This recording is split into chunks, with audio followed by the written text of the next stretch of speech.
I've covered your 2014 election, 2019 election, whenever I saw the Congress rallies which were happening, the groundwork was only done by the Samajwadi Party. Whereas your rallies, the groundwork is all done by your BJP Karyakartas. Whereas there, it's always been whether they've never had workers here. They've had mathadishas and dalals. Otherwise, do you think Rahul Gandhi would run?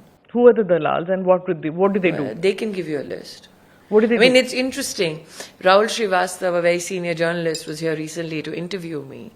And at least he had the grace to admit on his own camera that one of the Gandhi siblings told him and identified for him in the late 90s when he came to cover the elections here कि ये फला फला हमारे लिए booth लूटता है.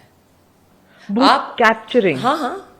आप सोचिए, ये दोनों भाई बहन जो इस वक्त हैं, एक सीनियर पत्रकार को उन्होंने लेट 90s में कहा हुआ है आइडेंटिफाई करके बाय नेम कि उनकी पार्टी के लिए कौन कौन उनका नेता बूथ लूटता है, बूथ कैप्चर करता है. ये चिंता का विषय है कि उस जर्नलिस्ट को 90 के दशक में पता था, उसने इतने साल कभी उसको रिपोर्ट नहीं किया. और इस बार जब राहुल जी आए यहाँ पर, राहुल श्रीवास्तव, मैंने उनसे कहा, साहब आप बताइए दोनों सिबलिंग्स में से किसने आपको बताया, नाम आप उजागर कीजिए, मैं आप पे छोड़ती हूँ, हिम्मत है तो बोल दीजिए. You see, we don't fight only the candidate of the Congress party, we fight the entire Congress ecosystem. So when the Prime Minister says ecosystem, who are party to that ecosystem? Why did, since 2014 when the Mulayam Singh Yadav interview came out, did no journalist, no so-called enlightened and entitled social leader ask कि 1 lakh vote कैसे transfer हुआ? क्यों सोनिया जी को पता था कि मुलायम सिंह जी को phone करेंगी जो सत्ता में तो 1 लाख वोट ट्रांसफर करेंगे? In a decade nobody is asked. Nobody included people like Rahul Srivastava who knew that यहां पर कांग्रेस पार्टी के ये दोनों भाई बहन में से किसने उनको बोला कि हम बूथ लुटवाते हैं धड़ल्ले से, और किसी ने रिपोर्ट नहीं किया. और आज ये दोगलापन कि ये लोग कहते हैं ये लोकतंत्र बचा रहे हैं. Election धांधलीबाजी. Yes. Straight out. No, yes. And the issue is, Smita, they've admitted it to a senior journalist. Why is that journalist never spoken about it? कल जहां आप बैठी हैं, वहां नेटवर्क 18 के सीनियर्स बैठे हुए थे.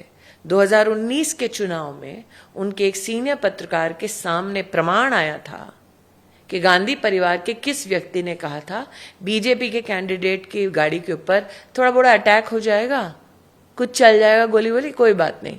धड़ल्ले से बोलते हैं. उस पत्रकार ने सर झुकाकर अपने बॉसेस के सामने कहा, हाँ साहब मैं विटनेस हूं. मैंने कहा विषय ये नहीं है कि आप स्वीकार करते हैं आप विटनेस है, विषय ये है कि आप पत्रकार हैं, आपने रिपोर्ट क्यों नहीं किया? तो जब हम कहते हैं ना कांग्रेस का इकोसिस्टम का प्रभाव देखिए कि जो पत्रकार कहता है वो निर्भीक है, उसमें भी भय है, वो नहीं बताता. भय है कि प्रलोभन है, मैं नहीं जानती. लेकिन मैं साक्षी हूं, इस चुनाव में वो दोनों पत्रकार यहां थे. कल जो नेटवर्क 18 वाले थे उन्होंने स्वीकार किया, और राहुल श्रीवास्तव जी ने 2 दिन पहले यहां पर स्वीकार किया. 14 में मैं सार्वजनिक बोल चुकी हूं. 14 में यहां नहर के पास मुझे शाम को रुका हुआ था, वो तो ठीक. 19 का प्रमाण तो एक पत्रकार के सामने हुआ है, उसने नहीं बताया, ना अपने चैनल को बताया, ना अपने बॉसेस को बताया, ना रिपोर्ट किया. उस व्यक्ति ने कल स्वीकार किया यहाँ कि हाँ साहब मुझे पता था, मैं साक्षी हूं. मैंने कहा साक्षी हो तो रिपोर्ट क्यों नहीं किया? राहुल श्रीवास्तव जी ने कैमरा पे कबूला, हाँ गांधी परिवार के भाई बहनों में से एक मुझे बोल चुके हैं उनके लिए कौन बूथ कैप्चर करता था अमेठी में. अब मान लीजिए सभी हिंदुस्तानी झूठ बोल रहे हैं और सिर्फ श्रीमती वाड्रा ही सच बोल रही हैं, तो आप न्यूयॉर्क टाइम्स का एक लिंक है, उठाकर देख लीजिए. राजीव गांधी के खिलाफ जब महात्मा गांधी के पोते राजमोहन गांधी लड़े थे, तब जब राजीव गांधी यहां चुनाव लड़े थे, 97 बूथ्स कैप्चर किए कांग्रेस पार्टी ने. और ये लोग, और ये यहां की बात इनको क्यों चुभती है? क्यों कहते हैं कि इस औरत की औकात नहीं है जिसका नाम स्मृति ईरानी है? क्योंकि जो लोग बूथ लूटते थे, आज वो बीजेपी के एक सामान्य कार्यकर्ता से हार जाते हैं. Click here to watch the full episode.